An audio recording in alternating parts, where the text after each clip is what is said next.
medio de esta reunión. Vamos a orar, mis hermanos. Padre de la gloria, nos acercamos al trono de tu gracia, reconociendo, Señor, nuestra condición delante de ti y asimismo, Padre, reconociendo tu grandeza, tu majestad y tu gloria.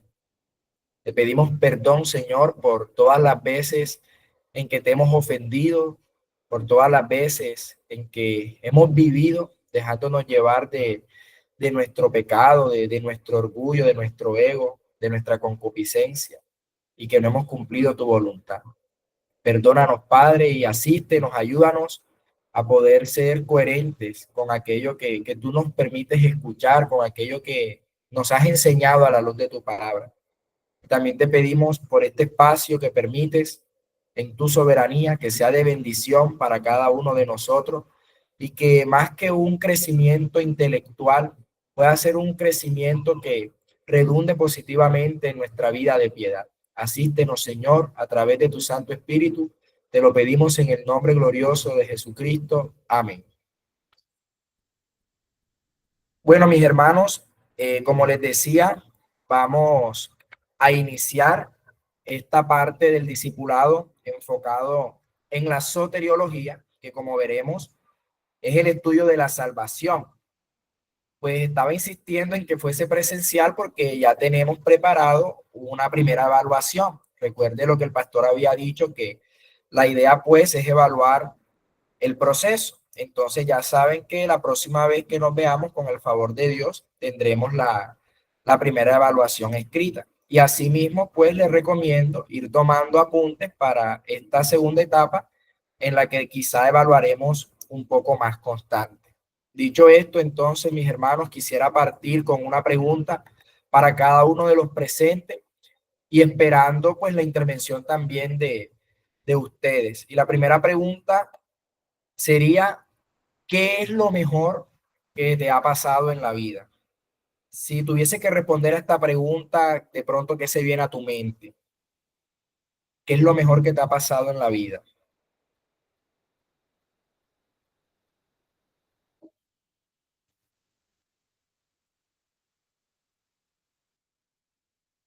¿Quién se anima a responder la pregunta? Buenas noches, pues conocer a Dios, la palabra, a través de la palabra. Ok. Y sin duda, mi hermana, yo pienso que esta pregunta, aun cuando en otro contexto solemos responder quizá otra respuesta distinta o que no tiene en cuenta a Dios, pienso que de las cosas más grandes que nos ha pasado, pues es precisamente conocer al Señor. Pues en eso consiste la vida eterna, en conocer a Dios, al Dios verdadero, con base en lo que enseña la palabra. Y nosotros, mis hermanos, pues vamos a estar hablando de, de ese evento glorioso que es la salvación. Ahora quisiera acompañarlo con una segunda pregunta. Esta sí no la van a responder verbalmente, pero sí quiero que piensen en una respuesta. Y la siguiente pregunta es, ¿cuándo ocurre la salvación? ¿Cuándo ocurre la salvación? Es decir, ¿en qué momento concreto ocurre la salvación? ¿Cómo respondería usted a esta pregunta? Téngalo presente, hermanos, porque en el desarrollo de esta clase, pues estaremos dando respuesta a la misma para que luego contraste su respuesta con la que presentaremos. Bien, mis hermanos, entonces, como les decía, vamos a iniciar este nuevo tema en nuestro discipulado y este tema es el de la soteriología. Entonces, escríbalo allí como título, si está tomando apuntes, que es lo recomendable, soteriología. Y vamos a partir de la definición. ¿Qué es soteriología? Porque no tiene sentido comenzar a hablar de algo que desconocemos. ¿Qué es la soteriología? Y bueno, antes de dar la respuesta, ahí sí quisiera preguntarles a algunos de los presentes si de pronto ha escuchado qué significa este término, cómo lo definiría con sus palabras desde lo que conoce, de una manera sencilla. ¿Qué es la soteriología, mis hermanos? ¿Quién sabe qué es soteriología?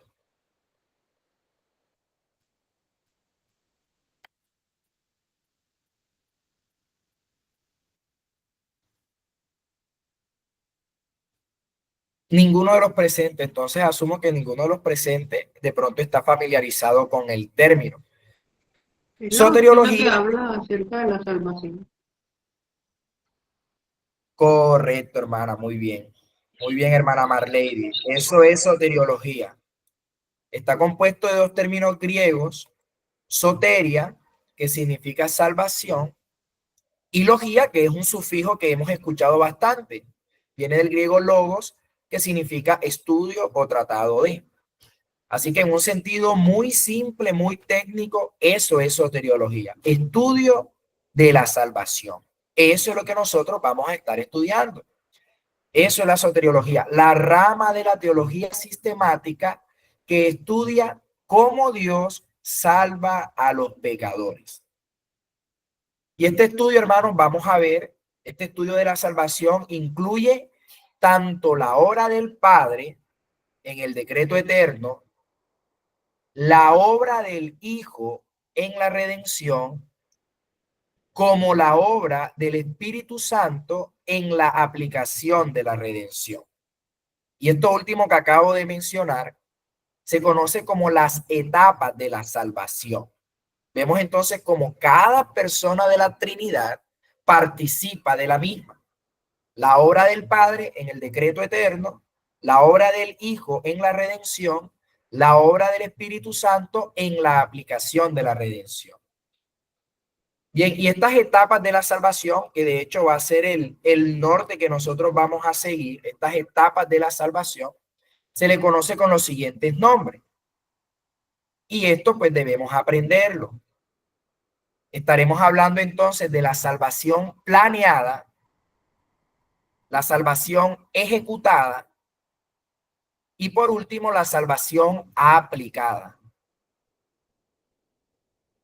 Este será el bosquejo general, muy general de nuestro estudio. Hablar de la salvación planeada, de la salvación ejecutada y de la salvación aplicada. Veremos entonces cómo el Padre es el protagonista en la planeada, el Hijo en la ejecutada y el Espíritu Santo en la aplicada, que es donde de pronto invertiremos más de nuestro tiempo. Pero antes, hermanos, de adentrarnos en estas etapas mencionadas, yo quisiera plantear algunos objetivos a alcanzar con nuestro estudio de la soteriología. Y estos objetivos debemos tenerlos presentes durante todo el estudio, debemos aprenderlos. Y por ello, nuevamente lo recomendable es que pueda usted tenerlos allí anotados para que cuando nos volvamos a reunir pueda mencionarlos. Entonces, tres objetivos a alcanzar en nuestro estudio. Primero, conocer bíblicamente cómo Dios salva. Eso es lo primero. Conocer bíblicamente cómo Dios salva. Es decir, aquí sí está un poco asociado con lo académico, con el conocimiento, que estemos nosotros preparados para defender la verdad contra errores como el del pelagianismo o el arminianismo, que también hemos visto en nuestras escuelas de formación teológica. Aprender lo que la Biblia enseña acerca de la salvación, cómo Dios obra la misma. Ese es el primer objetivo, conocer bíblicamente cómo Dios salva. Segundo objetivo, maravillarnos ante la gracia soberana de Dios. Segundo objetivo, maravillarnos ante la gracia soberana de Dios. Entonces aquí se habla de la actitud que se espera de nosotros luego de ser sometidos a lo que significa la salvación desde la perspectiva bíblica. Esto esperamos nos ayuda a crecer en humildad, a crecer en gratitud, a crecer en obediencia. Que no sea solamente un reconocimiento intelectual de algo, sino que produzca en nosotros una actitud correcta. En este caso, maravillarnos ante la gracia soberana de Dios.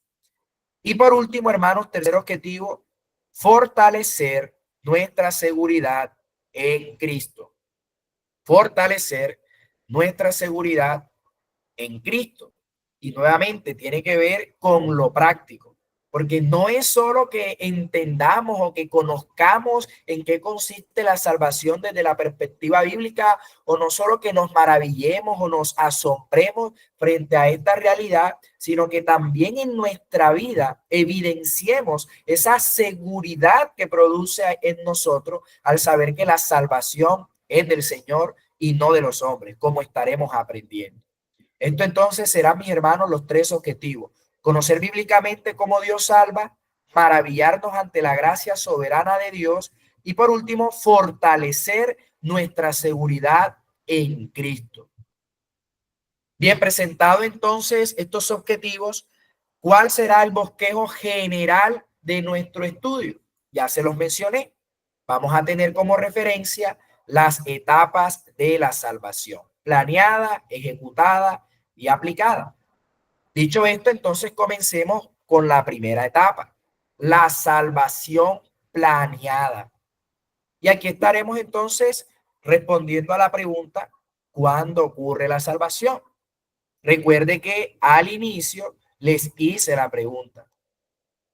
Ahora vamos a contrastar su respuesta con lo que nos enseñan las Escrituras.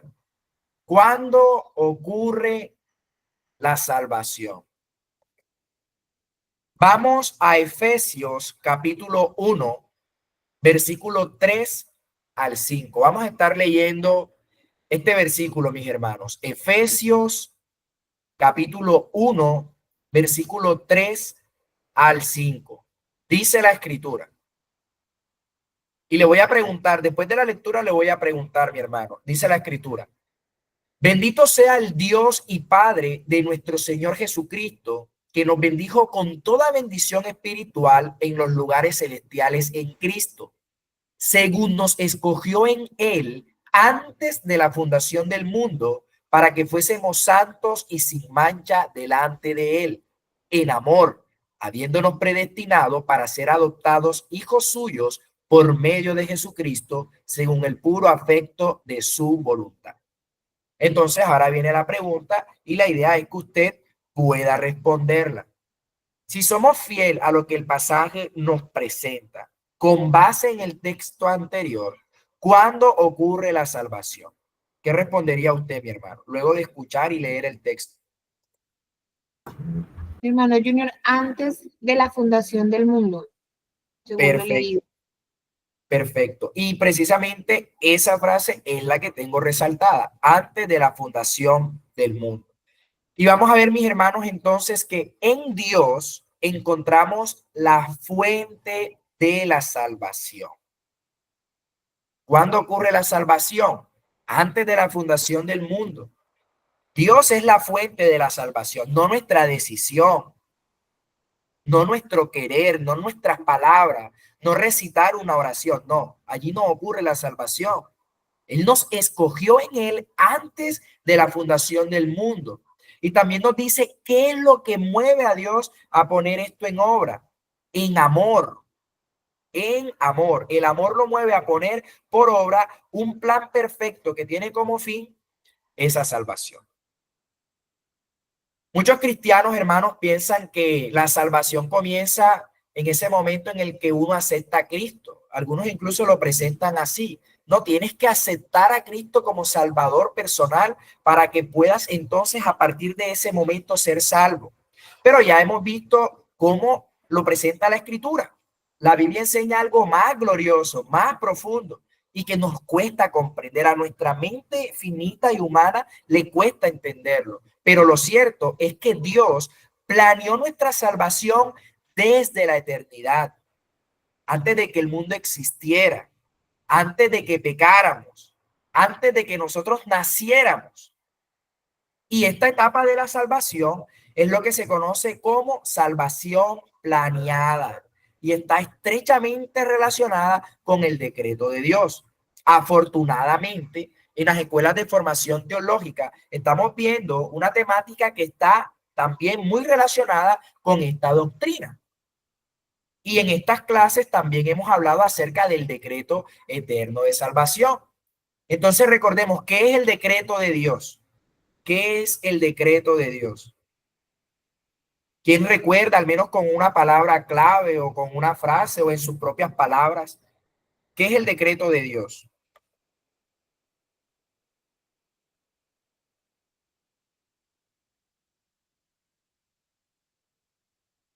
¿Quién se anima? Menos mal que no está el pastor acá.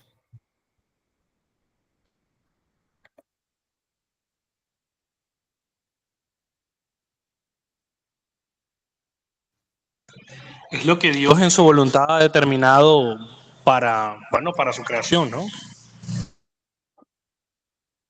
Correcto, para todas las cosas, muy bien. Lo que Dios determina es su decisión eterna, sabia, santa, inmutable, de ordenar todas las cosas, todas las cosas. Ahora, dentro de todas las cosas está la salvación también, la salvación de su pueblo. O sea, podríamos decir que la salvación es una parte del decreto, más no todo el decreto, porque como decía nuestro hermano, incluye aún más cosas. Bien, entonces, según lo que leímos en Efesios, en el capítulo 1, versículo 4 al 5, dice que nos escogió en él antes de la fundación del mundo. Así que podemos decir, Dios no improvisó la salvación. No es que el hombre pecó y entonces Dios tuvo que idear un plan, como quien dice, de repente o repentino, o que él reaccionó al pecado del hombre. No, él lo decretó. Todo fue decretado con anterioridad. Y este decreto, como hemos aprendido en nuestras clases, incluye la elección de los que serían salvos, o como nosotros lo presentamos en las escuelas, la elección incondicional. También el medio por el cual se da esa salvación, la obra de Cristo. Y también el momento y lugar en que cada uno sería llamado. Todo eso, hermano, es decretado. No es azar, no es suerte, no es improvisación, hace parte del decreto de Dios. Este plan eterno se enmarca en lo que llamamos el pacto de redención. Y por este término vamos a estar preguntando en una de las evaluaciones que hemos diseñado. El pacto de redención. ¿Qué es el pacto de redención? Es un acuerdo intratrinitario entre el Padre, el Hijo y el Espíritu Santo. Entonces vemos aquí la función que cada uno cumple dentro del contexto de la salvación. Este pacto entonces incluye el Padre elige un pueblo para salvar. El Hijo se ofrece para redimirlo, obedecer la voluntad del Padre. Y el Espíritu Santo es quien aplica esa salvación. Ese es el pacto de redención. Vamos a leer un versículo. Juan capítulo 6, versículo 37 al 39. Juan capítulo 6, versículo 37 al 39. Dice la escritura: todo lo que el Padre me da, vendrá a mí. Y esta es la voluntad del Padre, que de todo lo que me diere, no pierda yo nada, sino que lo resucite en el día postrero. Este pacto explica entonces por qué la salvación es segura, completa y eterna. ¿Por qué? Porque no depende de nosotros, mi hermano. No depende del hombre, sino del compromiso eterno de un Dios trino y fiel. Es por eso, si lo queremos asociar con alguno de nuestros objetivos, que está asociado con cuál de nuestros objetivos. Esto que acabamos de mencionar, el pacto de redención, en donde vemos al Padre, al Hijo, al Espíritu Santo participando en la salvación, podemos asociarlo con uno de nuestros tres propósitos. ¿Cuál diría usted que es ese propósito? Si los alcanzó a notar.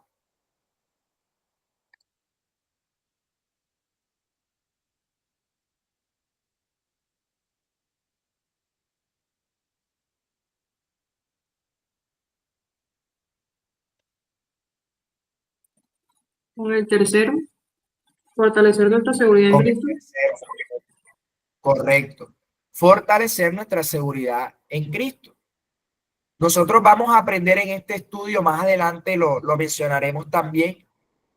La salvación es monergista. Más adelante profundizaremos en el término, pero monergista, sintetizándolo, es que la salvación depende por entero de Dios. El hombre no aporta a su salvación. La salvación es del Señor. Eso debemos aprenderlo en nuestro estudio. Entonces, quisiera mencionar algunas características de la salvación planeada para poder entender mejor en qué consiste. Algunas características de la salvación planeada. Entonces, primera característica, la salvación planeada es eterna. Vamos a leer 2 de Timoteo 1:9. 2 de Timoteo 1:9. Quien nos salvó y llamó con llamamiento santo, no conforme a nuestras obras, sino según el propósito suyo y la gracia que nos fue dada en Cristo Jesús antes de los tiempos de los siglos. Entonces, la salvación planeada se da en la eternidad, se da antes de la creación, antes de los tiempos de los siglos, dice la Escritura. Segunda característica, soberana. Es soberana. Depende solo de Dios, no de méritos futuros, porque la Biblia en una parte menciona según el puro afecto de su voluntad, o como lo presenta el apóstol Pablo en Romanos 9, del 13 al 16, Romanos capítulo 9, versículo 13 al 16, como está escrito, a Jacob amé, mas a Esaú aborrecí.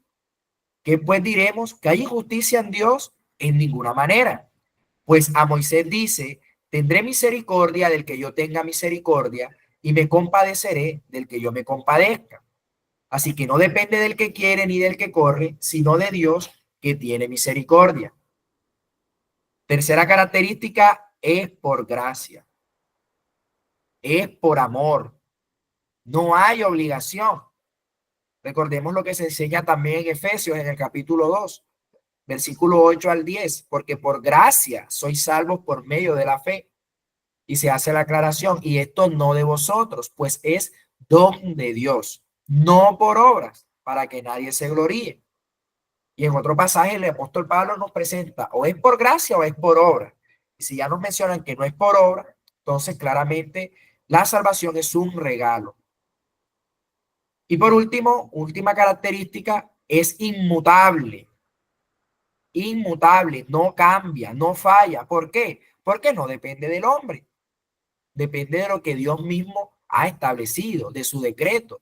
Depende de las palabras del Dios que no miente, que no es hombre para que se arrepienta. Así que la salvación no comienza con nosotros, comenzó con Dios.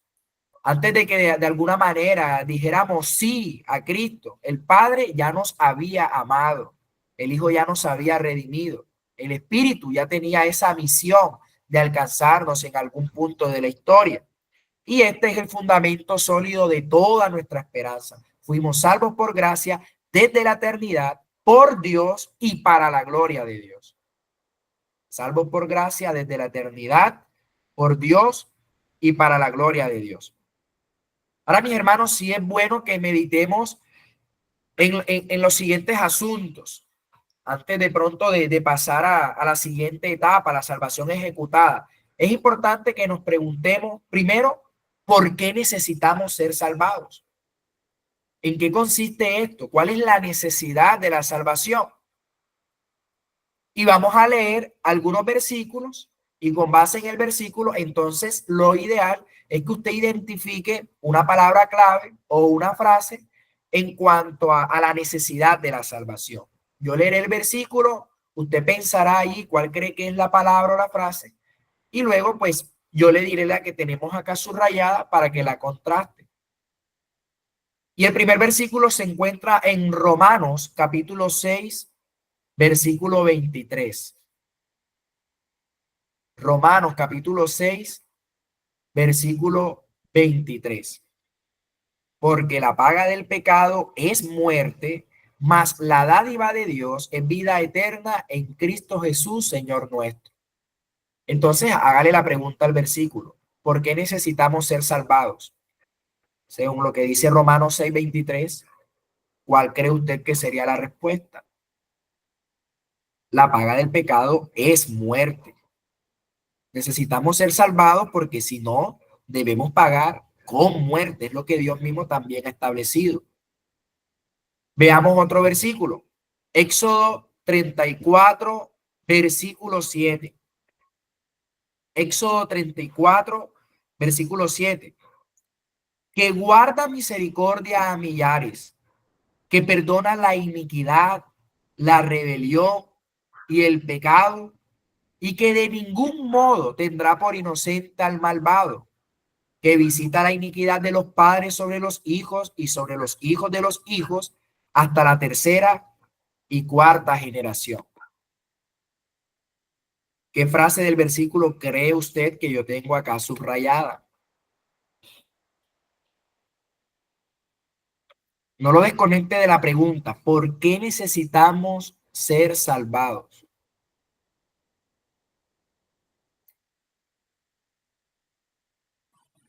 Dios no tiene por inocente al culpable. Perfecto. De ningún modo tendrá por inocente al malvado. Por eso necesitamos ser salvados. Porque si somos culpables, si somos malvados, entonces Dios no nos pasará por inocente porque Él es justo además. Otro versículo, Salmo capítulo 5, versículo 4 al 6. Salmo capítulo 5, versículo 4 al 6. Porque tú no eres un Dios que se complace en la maldad. El malo no habitará junto a ti. Los insensatos no estarán delante de tus ojos. Aborreces a todos los que hacen iniquidad. Destruirás a los que hablan mentira. Al hombre sanguinario y engañador abominará Jehová. ¿Cómo respondería usted a este versículo?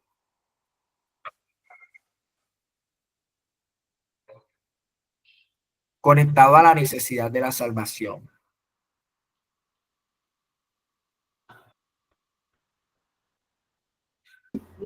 Pues yo voy a decir una frase. Adelante. Aborrece a todos los que hacen iniquidad. Muy bien. Muy bien. Aborrece a todos los que hacen iniquidad. Necesitamos ser salvados porque nosotros, pues, en un estado natural, hacemos iniquidad. Por naturaleza estamos inclinados al pecado y el Señor los aborrece. O como dice al inicio, no es un Dios que se complace en la maldad. Y un versículo más tenemos Romanos capítulo 1, versículo 18. Porque la ira de Dios se revela desde el cielo contra toda impiedad e injusticia de los hombres que detienen con injusticia la verdad. ¿Por qué necesitamos ser salvados?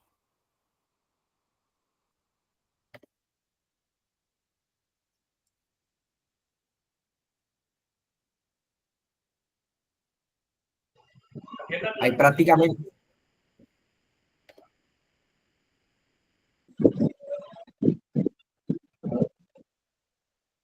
prácticamente tendríamos que subrayar toda la porción, todo el versículo. La ira de Dios es contra la injusticia de los hombres, contra la impiedad. Y por naturaleza, que somos nosotros, mis hermanos. Y Romanos 3, 23 al 25 nos presenta nuestra condición.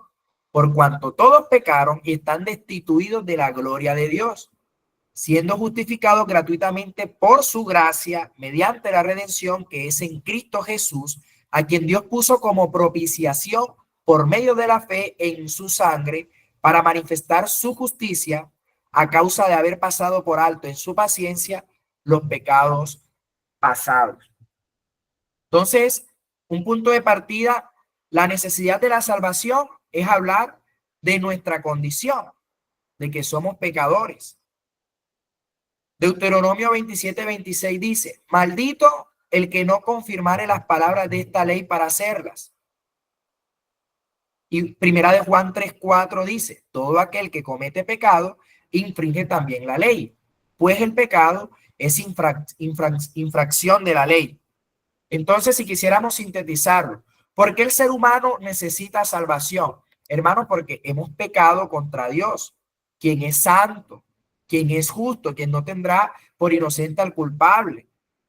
Por naturaleza, estamos bajo muerte, bajo ira, bajo maldición, condenación justa. Es lo que merecemos. Hemos quebrantado la ley. Somos culpables.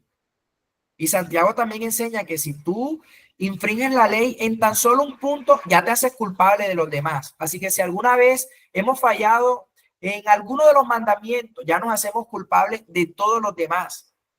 Y ahora, una terrible noticia es que por nuestra propia cuenta nosotros no podemos justificarnos. Ninguno puede justificarse por sí mismo. Solamente Cristo es quien puede rescatarnos mediante su sangre. Y por eso es que necesitamos ser salvados, por nuestra depravación y también por nuestra incapacidad total. Ahora, con esto en mente, quisiera también que hablemos un poco acerca de la naturaleza de la salvación. Esto es importante tenerlo presente porque puede dar más luz a todo lo demás. La naturaleza de la salvación. Hermanos, nosotros entendemos que es Dios mismo quien determina estas situaciones. Dios ha determinado que la salvación debe ser por sangre, en un altar y por un sacerdote. Eso debemos tenerlo claro, la naturaleza de la salvación. Ahora, ¿eso se lo inventa el hombre, la religión? No, Dios mismo lo ha determinado así. Entonces es necesario que nos vayamos al Antiguo Testamento, vayamos a Levítico, capítulo 16, versículo 20 al 22. Levítico, capítulo 16, versículo 20 al 22. Mire lo que dice la Escritura. Cuando hubiere acabado de expiar el santuario y el tabernáculo de reunión y el altar, hará traer el macho cabrío vivo y pondrá a Aarón sus dos manos sobre la cabeza del macho cabrío vivo y confesará sobre él todas las iniquidades de los hijos de Israel, todas sus rebeliones y todos sus pecados, poniéndolos así sobre la cabeza del macho cabrío, y lo enviará al desierto por mano de un hombre destinado para esto. Y aquel macho cabrío llevará sobre sí todas las iniquidades de ellos a tierra inhabitada, y dejará ir el macho cabrío por el desierto. Ahora mire lo que dice Levítico, pero en el siguiente capítulo, en el capítulo 17, versículo 11. Porque la vida de la carne en la sangre está, y yo os la he dado para hacer expiación sobre el altar por vuestras almas, y la misma sangre hará expiación de la persona. Entonces vemos cómo desde el Antiguo Testamento Dios estableció de manera clara cómo debía ser provista la salvación. Recordemos que estos son asuntos que no los determina el hombre, no puede ser de cualquier manera, sino según el orden que él mismo ha establecido, según un orden santo. Y también podríamos decir un orden simbólico que apuntaba directamente a Cristo. Entonces, con base en lo anterior, sintetizándolo, este orden que incluye los tres elementos mencionados: por sangre, en un altar, por un sacerdote. Si nota el capítulo 17 de Levítico, Levítico 17 en el versículo 11, dice, porque la vida de la sangre en la sangre está, y yo os la he dado para hacer expiación sobre el altar por vuestras almas. Entonces la sangre representa la vida. ¿Y qué ha dicho el Señor? ¿Qué ha enseñado? Que para que haya perdón, una vida debe ser entregada en lugar del pecador. Así que la salvación, hermanos, no es algo barato. La salvación cuesta sangre. ¿Por qué? Porque el pecado merece muerte. La paga del pecado es muerte. Y la sangre representa la vida. Para que haya perdón, entonces, una vida debe ser entregada en lugar del pecador. Por eso el autor a los Hebreos, en el capítulo 9, en el versículo 22, enseña que sin derramamiento de sangre no se hace remisión. porque no se está entregando vida. Segundo, debe ser en un altar. El mismo Levítico 17:11 dice, para hacer expiación sobre el altar por vuestras almas. Entonces hay un lugar del sacrificio. El altar es el lugar del sacrificio, el espacio donde la justicia de Dios se encuentra con la misericordia. Ahora vemos en el antiguo pacto que era un altar físico, pero veremos que en el nuevo pacto, ¿cuál sería el altar? La cruz de Cristo. Ese es el altar. Hebreos 13:10. Tenemos un altar del cual no tienen derecho de comer los que sirven al tabernáculo. Y tercero, debe ser por un sacerdote. Ahí nos tendríamos que ir al primer pasaje que citamos, Levítico 16, del 20 al 22. Aarón, como sumo sacerdote, era el que confesaba los pecados del pueblo sobre el macho cabrío y luego lo enviaba fuera del campamento. Recuerde lo que leímos. Este acto simbolizaba que los pecados eran quitados del pueblo y que eran llevados lejos. Ahora, solamente un sacerdote era quien podía representar al pueblo delante de Dios. Recuerde que de hecho, en esencia, eso es ser sacerdote. Es la persona, la figura que intercede entre Dios y lo humano. El sacerdote es el representante del pueblo delante de Dios. Ahora, si nos vamos y nuevamente hacemos el contraste, en el nuevo pacto, Cristo es nuestro sumo sacerdote. Así lo presenta el autor a los Hebreos en el capítulo 4, versículo 14. Él es nuestro sumo sacerdote, quien ofreció no sangre de animales, sino su propia sangre y además una vez y para siempre. Así que en síntesis, en cuanto a la naturaleza de la salvación, según Dios, tenemos entonces tres elementos principales y que tiene cada uno un significado. Vimos que debe ser por sangre, ya que sin muerte sustitutiva no hay perdón.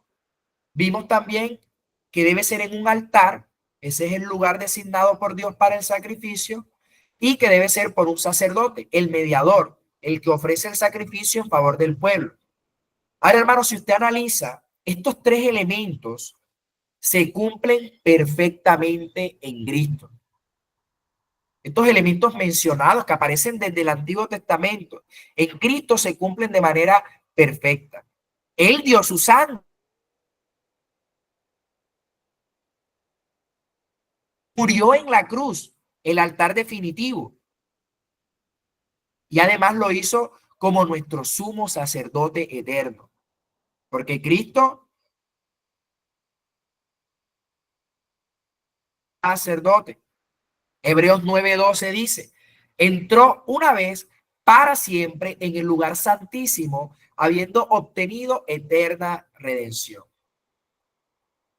Así que, mis hermanos, no podemos nosotros inventar nuestras propias formas de acercarnos a Dios. Eso es lo que nos enseña la Escritura. Él ha determinado cómo se obtiene el perdón.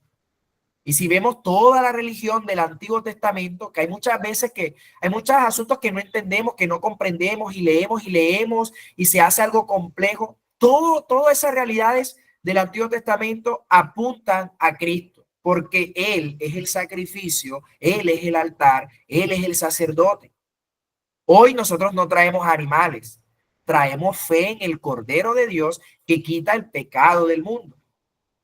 Así que, en cuanto a la salvación planeada, de lo que hemos mencionado, la salvación planeada no empezó cuando creíste, ni siquiera cuando Cristo murió por ti. Empezó en el corazón eterno de Dios, antes de la fundación del mundo. En ese plan perfecto y soberano, el Padre te escogió, el Hijo se ofreció para redimirte y el Espíritu se comprometió a aplicarte esa redención. Todo eso, hermano, es determinado no por nuestros méritos, no por nuestras decisiones, no por nuestros esfuerzos, sino según el puro afecto de su voluntad, el beneplácito de su voluntad. Y por eso es que nosotros debemos afirmar con seguridad a lo largo de todo este estudio soteriológico, la salvación es del Señor. Ahora, en cuanto a lo último que hablamos, en cuanto a la necesidad, necesitamos ser salvos porque hemos pecado contra un Dios santo. Estamos bajo su justa ira, bajo condenación, bajo maldición en un estado natural. Por eso necesitamos ser salvados. Y en cuanto a la naturaleza, vimos que Dios mismo estableció cómo debe darse esta salvación. Debe ser por sangre, en un altar, mediante un sacerdote. Y todo esto, como vimos, se cumple perfectamente en Cristo. Es por ello que ahora vamos a hablar de esta segunda etapa de la salvación, que tiene como protagonista a Cristo. En la salvación planeada, Dios Padre. Salvación ejecutada, entonces vamos a ver ahora a Cristo como el protagonista.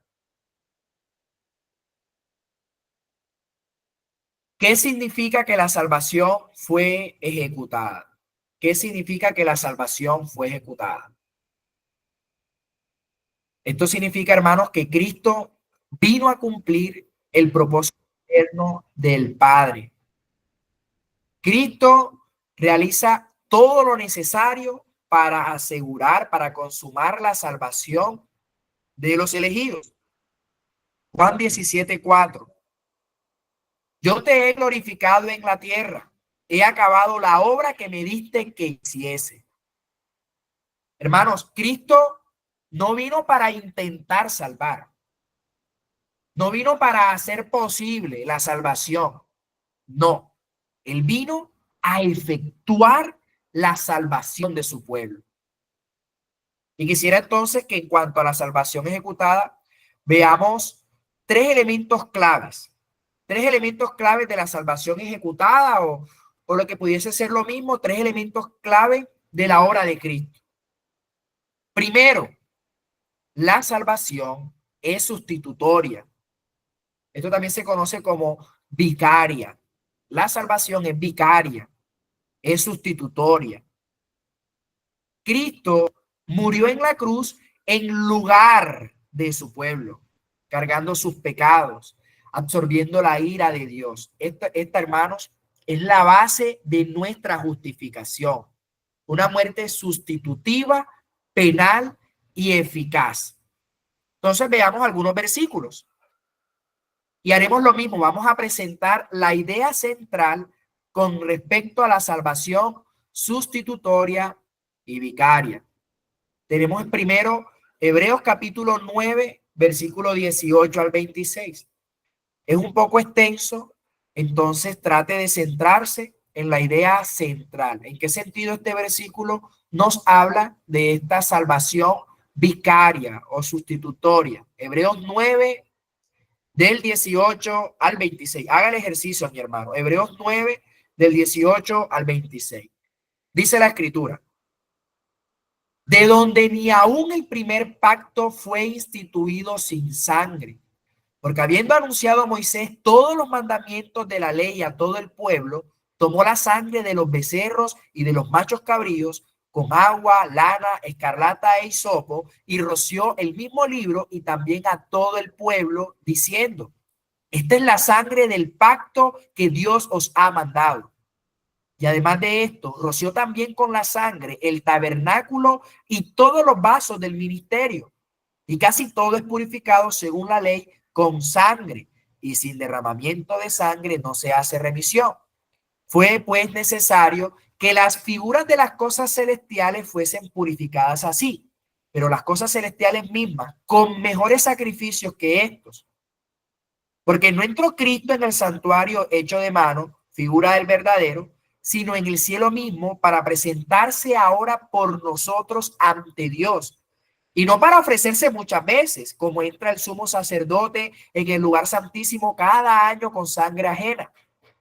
De otra manera, le hubiera sido necesario padecer muchas veces desde el principio del mundo. Pero ahora, en la consumación de los siglos, se presentó una vez para siempre por el sacrificio de sí mismo para quitar de en medio el pecado. Bien, mi hermano, dejemos la lectura hasta allí. ¿En qué parte, en qué fragmento, en qué frase cree usted que se encuentra esa idea principal asociada a la salvación sustitutoria? ¿Qué logró resaltar usted? Mi hermano, hay varios, porque el último, así también Cristo fue ofrecido una sola vez para llevar los pecados de muchos. Ese es uno. También el 25 que dice, como entra el sumo sacerdote en lugar del Santísimo, no, ese no. El 24, figura del verdadero, sino que en el cielo mismo para presentarse ahora Perfecto, ante Dios. Bueno, es que hay varios. No sé.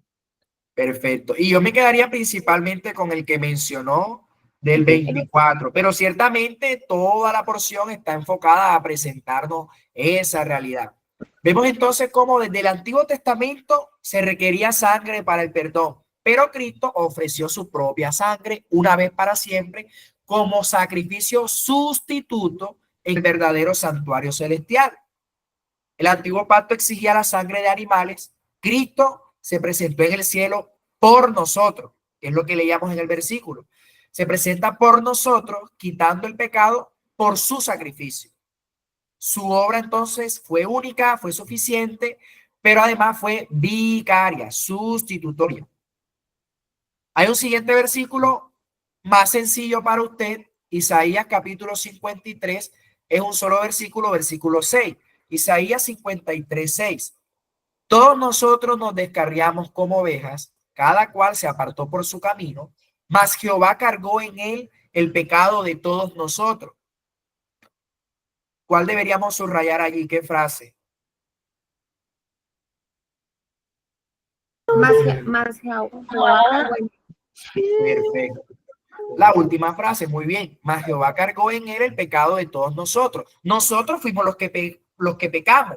Él cargó con nuestro pecado.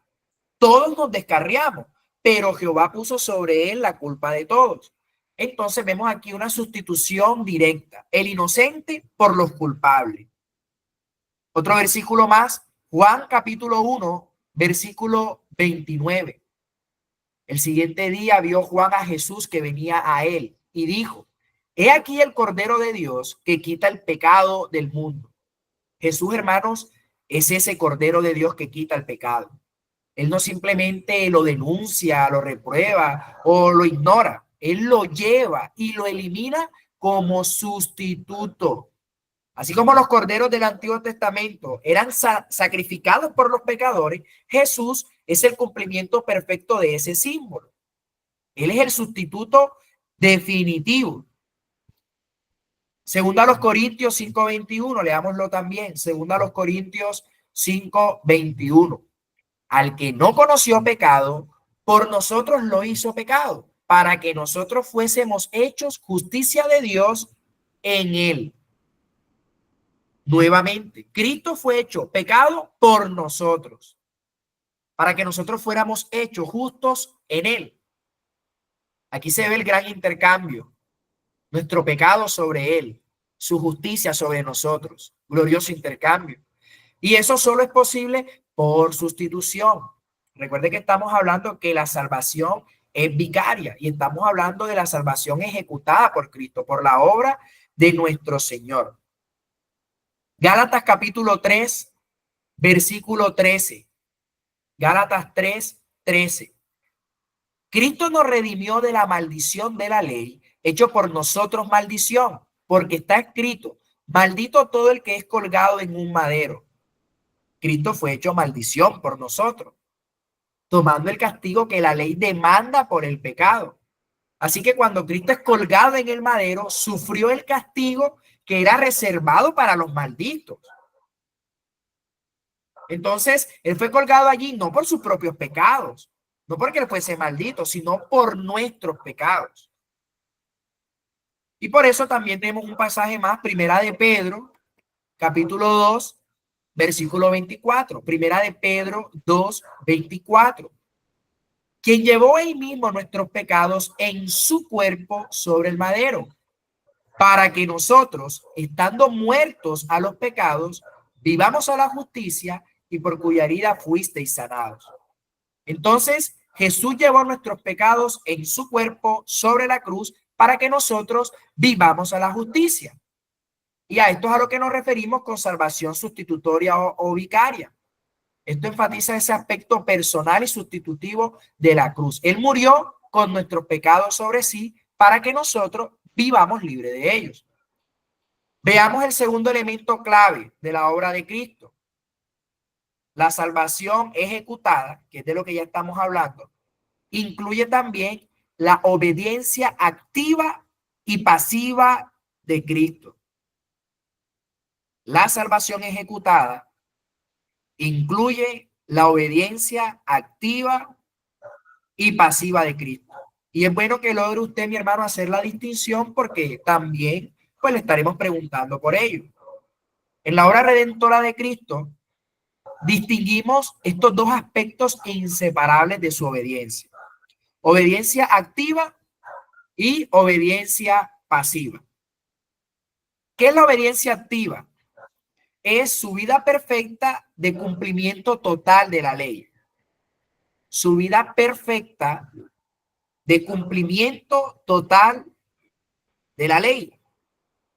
Él era intencional en cumplirla. Ahora, en cuanto a obediencia pasiva, aquí incluimos su sufrimiento, su muerte en el lugar del pecador, el someterse a lo que el Padre había determinado. Y nos vamos a dar cuenta, mis hermanos, que ambas obediencias son necesarias y fueron ofrecidas en nuestro lugar para cumplir toda justicia y asegurarnos salvación completa. Vamos a leer Gálatas 4, del 4 al 5.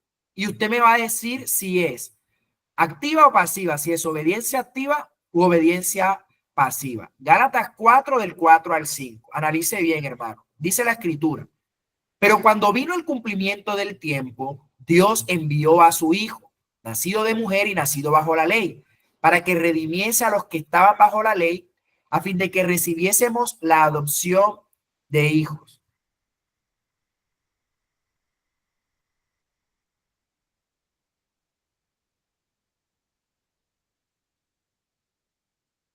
¿Qué respondería usted allí? ¿Obediencia activa, obediencia pasiva?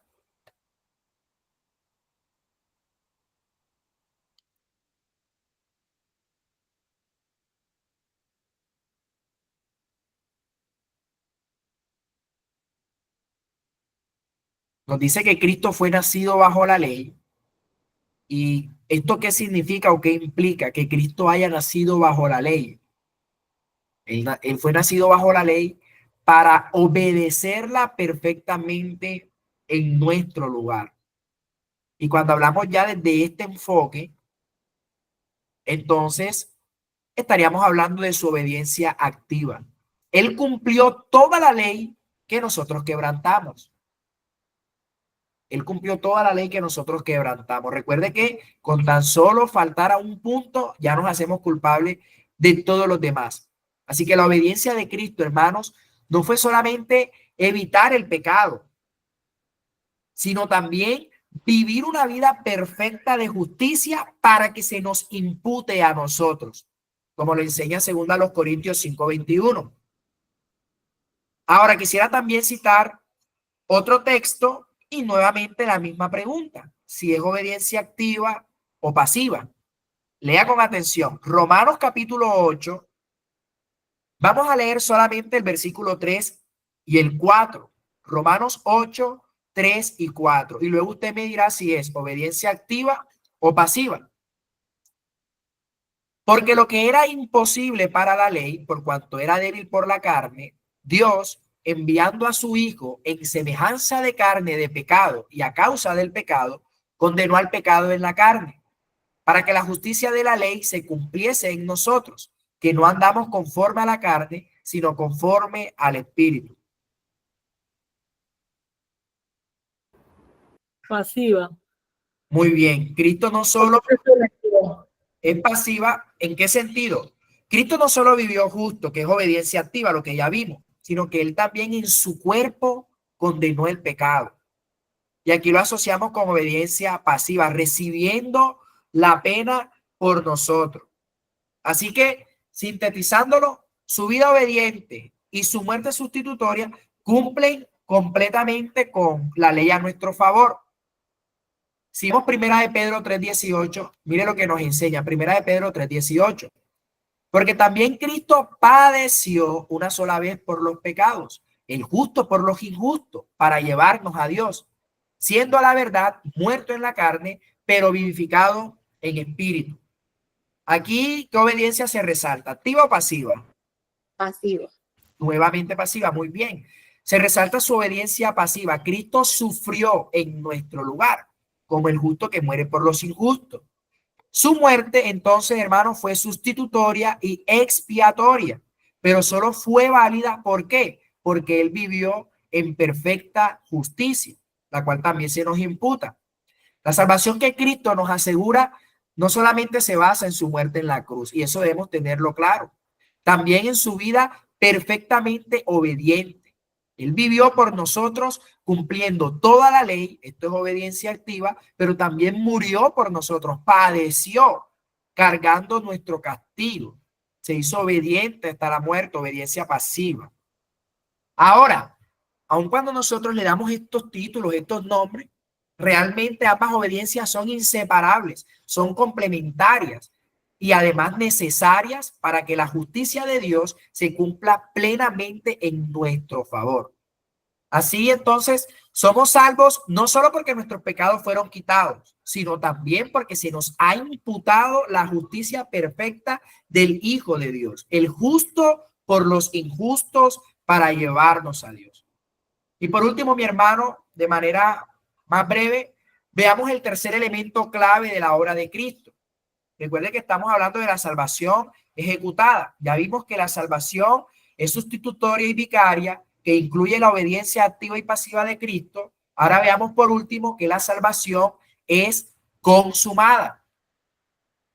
¿Y qué debemos decir aquí, mi hermano? Que la obra redentora de Cristo no quedó inconclusa. No es un intento de salvar o una parte del camino. Cristo llevó a cabo completamente la salvación de su pueblo. Lo hizo de manera definitiva, de manera perfecta, de manera suficiente. Por eso el Evangelio, por ejemplo, Juan 19:30 nos dice, cuando Jesús hubo tomado el vinagre, dijo, consumado es. Y habiendo inclinado la cabeza, entregó el Espíritu. Así que Jesús declara desde la cruz que la obra fue completada. La palabra griega tetelestai significa pagado por completo, terminado plenamente. Ya no queda nada por añadir. Cristo cumplió toda la ley, sufrió todo el castigo, pagó toda la deuda, no una parte, todo. La redención está hecha, no ofrecida como posibilidad. Por eso Romanos 8:1 dice, ahora pues ninguna condenación hay para los que están en Cristo Jesús, los que no andan conforme a la carne, sino conforme al Espíritu. Porque la salvación fue consumada, ya no hay condenación para quienes están unidos a Cristo. El juicio fue satisfecho, todo castigo fue descargado en Cristo. Bien, hermanos, el Señor no espera colaboración para completar su obra. Lo hizo todo, vivió por ti, murió por ti, por mí, resucitó. Ahora reina como Salvador exaltado. Y por eso la salvación no es algo que el creyente completa, sino algo en lo cual simplemente descansamos. Y con esto, hermanos, solamente nos queda por delante hablar de la salvación aplicada. Es lo que nos quedaría pendiente. Hablar de la salvación aplicada ya será en un próximo encuentro. Bien, no sé si hay preguntas, aportes.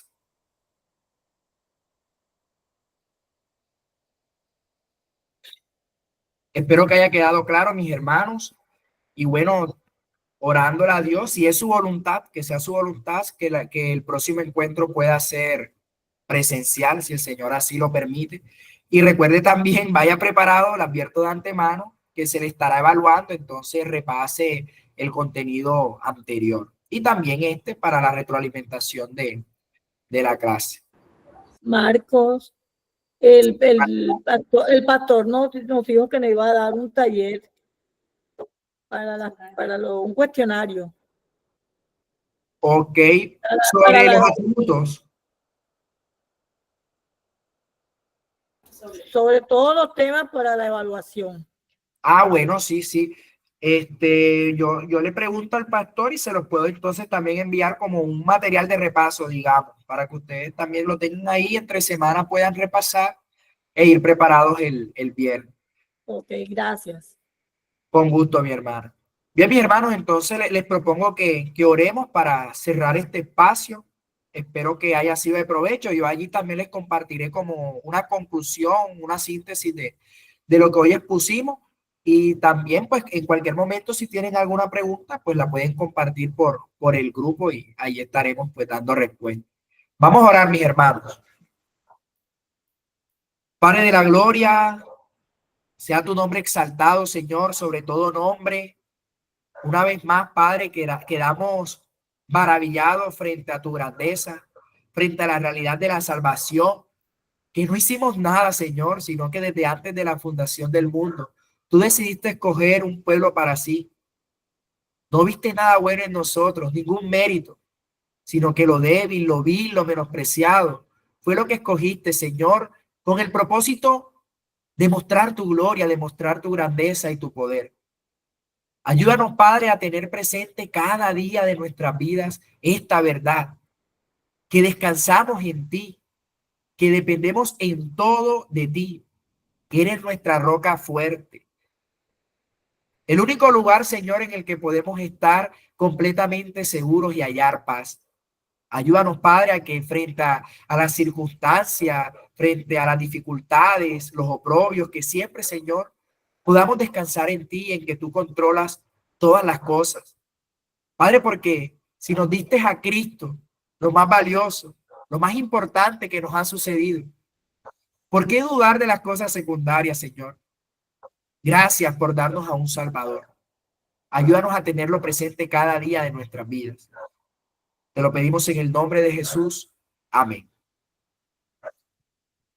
Bien, mis hermanos, tengan buenas noches. Ahí entonces les estaré confirmando si para el siguiente viernes presencial o virtual. Y bueno, que el Señor les bendiga, mis hermanos. Amén. Amén. Muchas Buenas gracias. noches y gracias.